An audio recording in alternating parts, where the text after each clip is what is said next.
As a first Tibetan to speak, I just want to thank Rabbi and students of Free Tibet to showing their support at this crucial time of Tibetan history.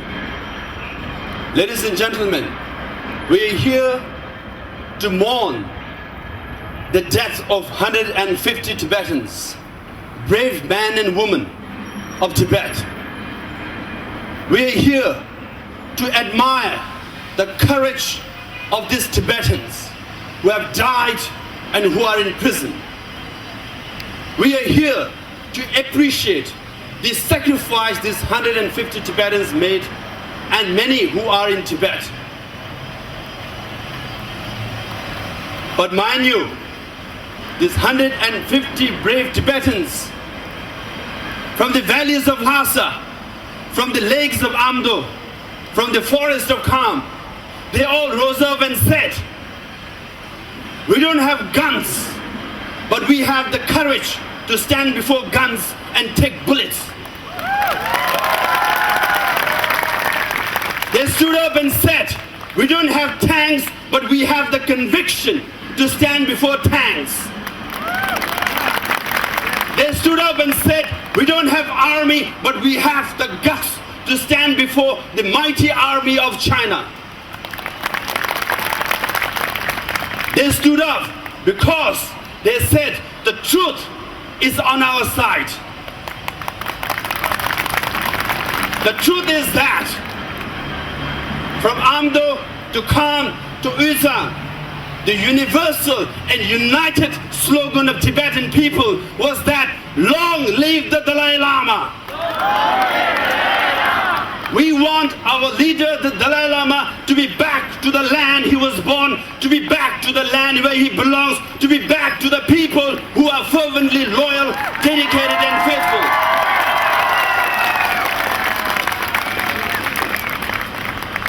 And the Chinese government has the audacity to blame the recent uprising in Tibet to His Holiness the Dalai Lama.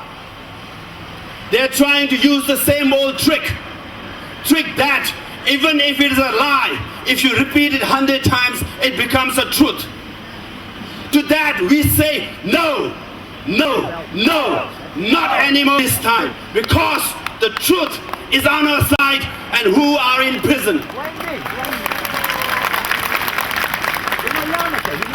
The whole world believes the truth in our side. That's why 1.5 million people around the world signed an open petition to Chinese President Hu Jintao and said, Lama is right and you are wrong.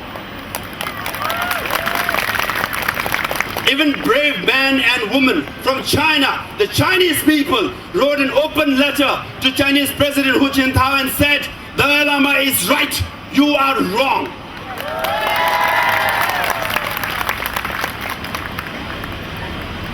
The second reason why these people died is because they were willing to lay their lives, their bodies for the cause of Tibet.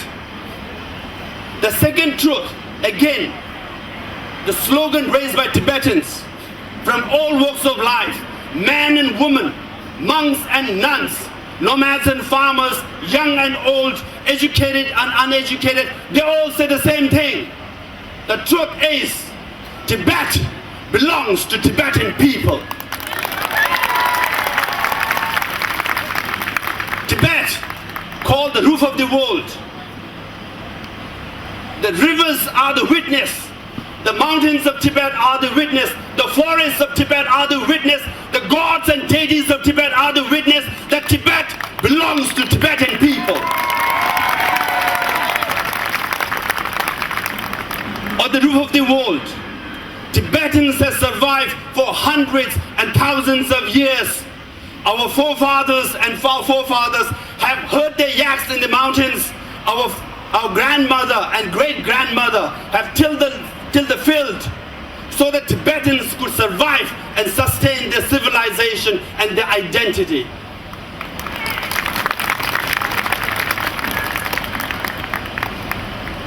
Similarly, Tibet's weather is harsh. Winter is harsher. But even then, for thousands of years, we have lived in Tibet during summer and winter because that's our land. It is not surprising that the Chinese migrants, they come to Tibet during summer and live during winter because they don't belong to Tibet.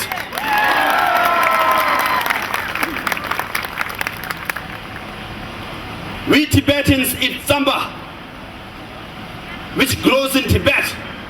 Chinese eat rice, which grows in China. We eat yak meat, they eat pigs. We are different people. We are not asking a favor from China. We are not begging a charity from China. We are simply asking what is ours, the land of Tibet.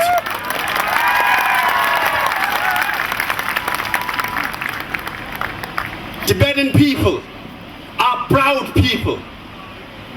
That's why these people, they knew the consequences of what's going to happen to them. They knew that they will be arrested and they will go to prison and they will get tortured and they will get killed. Even then, they defied and went to the streets of Lhasa, to Amdo, to come because we are proud people.